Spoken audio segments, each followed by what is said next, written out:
नमस्कार साथियों, आप सभी का आचार्य अड्डा यूट्यूब चैनल पर स्वागत है।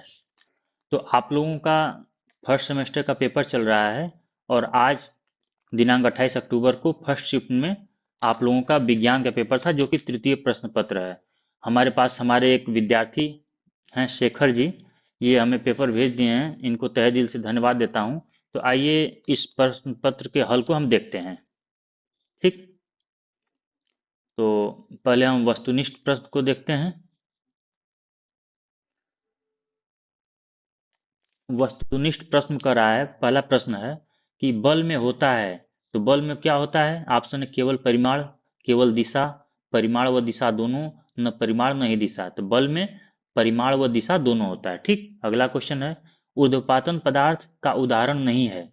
तो ऊर्ध्व ये जो है ये ऊर्ध्वपातन है, ये है ऊर्ध्वपातन। ठीक, तो ऊर्ध्वपातन पदार्थ का उदाहरण नहीं है। ऊर्ध्वपातन का मतलब होता है कि जो वस्तु ठोस से सीधे गैस में बदल जाए, परिवर्तित हो जाए, उसे ऊर्ध्वपातन पदार्थ कहते हैं। मतलब वो तरल में ना हो, सीधे ठोस से गैस में। तो कपूर ये तो ठोस से गैस में बदलता है। तो यहाँ पर कह रहा है नहीं है, यो है नहीं पूछा, नहीं है, तो कपूर नहीं होगा।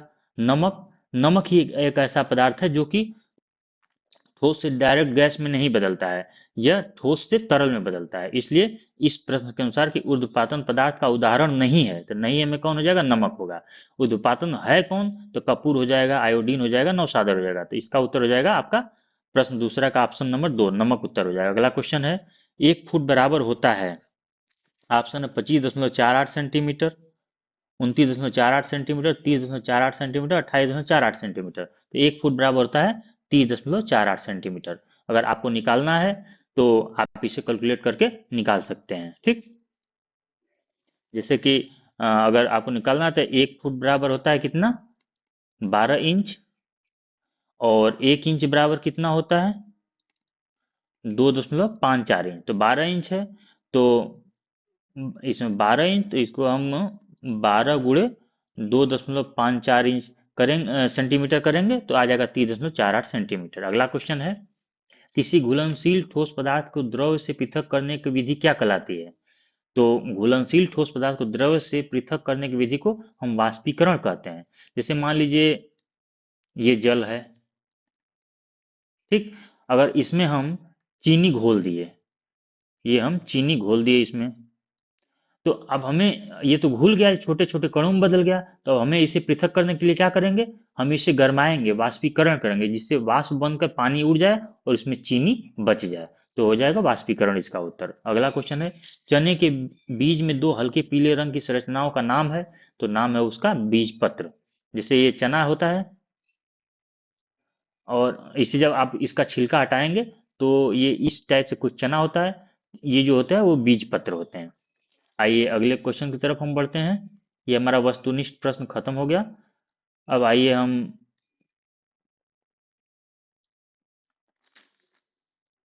अति लघुत्तरीय प्रश्न की तरफ बढ़ देखते हैं प्रश्नों को। प्रश्न संख्या 6 कह रहा है पुष्प के 4 प्रमुख भागों के नाम लिखिए। तो पुष्प के 4 प्रमुख भाग हैं आपका। पहला है बाह्य दल, पहला आपका हो जाएगा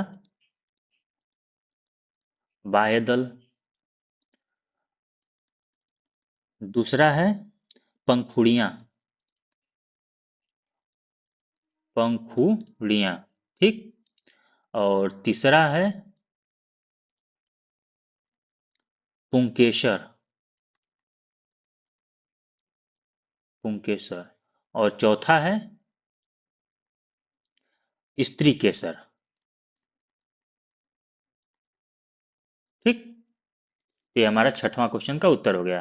प्रश्न संख्या 7वां है सिंघाड़ा तथा आर्किड की जड़ें किस प्रकार एक दूसरे से भिन्न है। तो हमें मालूम है सिंघाड़ा किस में होता है? जल में होता है। तो सिंघाड़ा का जो जड़ है वो जल में विकसित करेगा। सिंघाड़ा का जल, सिंघाड़ा का जड़ जल में विकसित करेगा। और आर्किड है, आर्किड स्थल पे होता है और इसका जड़ हवा में विकसित करेगा। ठीक, आर्किड का जड़ कहाँ करेगा? हवा में विकसित करेगा। आर्किड का जड़ हवा में विकसित करेगा। ठीक, आइए अब 8वां क्वेश्चन देखते हैं। 7वां हो गया है, 8वां देखते हैं। एक एंगस्ट्रॉन में कितने मीटर होते हैं? तो एक एंगस्ट्रॉन में 10⁻⁻10 मीटर होते हैं। अगला क्वेश्चन है, मूल मात्रक किसे कहते हैं? कोई दो उदाहरण भी दीजिए। प्रश्न संख्या 9 है। तो ये मूल मात्रक किसे कहते हैं? तो मूल मात्रक वे स्वतंत्र मात्रक होते हैं जो अन्य किसी मात्रक से व्युत्पन्न नहीं होते हैं, मतलब जो किसी दूसरे पर निर्भर नहीं होते हैं। तो मूल मात्रक एक स्वतंत्र मात्रक होता है। स्वतंत्र मात्रक होता है, यह किसी दूसरे मात्रक पर निर्भर नहीं होता है। अब इसमें कह रहा है कि उदाहरण सहित बताइए। तो उदाहरण के रूप में हम ले लेते हैं कि दूरी को ले लेते हैं। ठीक, उदाहरण के रूप में हम दूरी को ले लिए। जैसे कि दूरी में हम लंबाई ले लिए, तो लंबाई का मात्रक क्या हो जाएगा? मीटर हो जाएगा। क्या हो जाएगा? मीटर हो जाएगा। उसी तरह हम ले लिए द्रव्यमान को। तो इसका मात्रक क्या हो जाएगा? किलोग्राम। ठीक, अगला क्वेश्चन है प्रश्न संख्या 10। पदार्थ की वह कौन सी अवस्था है जिसमें पदार्थ का आयतन तो निश्चित होता है किंतु आकृति अनिश्चित होता है? ठीक,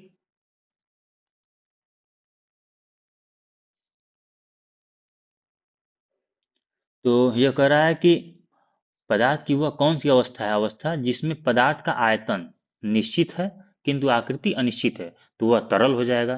कौन सा हो जाएगा? तरल हो जाएगा, या उसे द्रव्य कहिए, द्रव्य हो जाएगा। जैसे कि मान लीजिए आप 5 लीटर पानी लिए।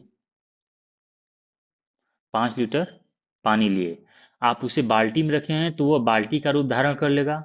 और उसे आप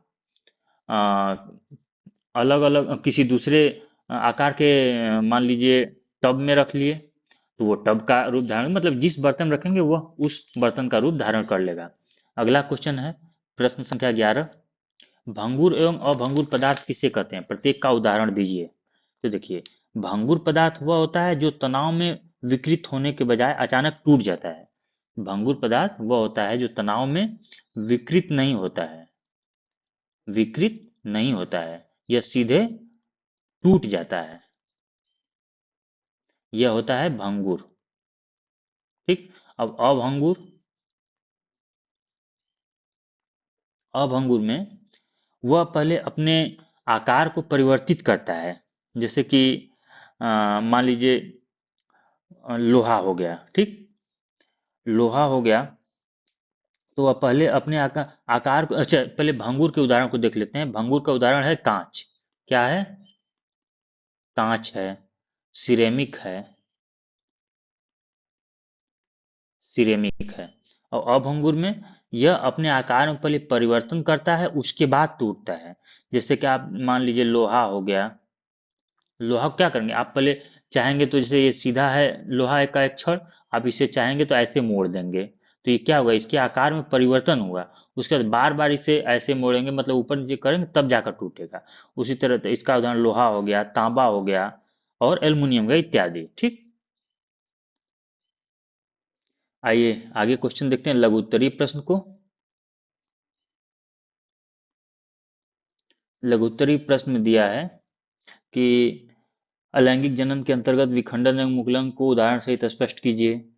ये सब लघुत्तरीय है, बड़े बड़े क्वेश्चन, तो ये सब तो आप लोग कुछ न कुछ इधर उधर घुमा कर ही दिए होंगे, तो इसे हमें बताने की जरूरत नहीं है, क्योंकि ये बताने में यह वीडियो लंबा हो जाएगा। तो इस प्रश्न को बस आप लोग देख लीजिए।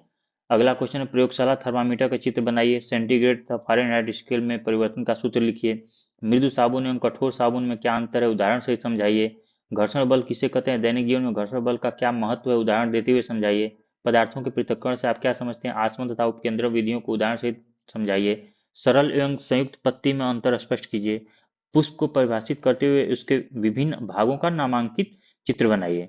तो इन सभी में एक मैं आपको फार्मूला बता देता हूँ। ये जो सेंटीग्रेड तथा फ़ारेनहाइट स्केल में परिवर्तन का सूत्र लिखिए, ये बताता हूँ, और सब तो आप लोग घुमा फिरा कर ही दिए होंगे।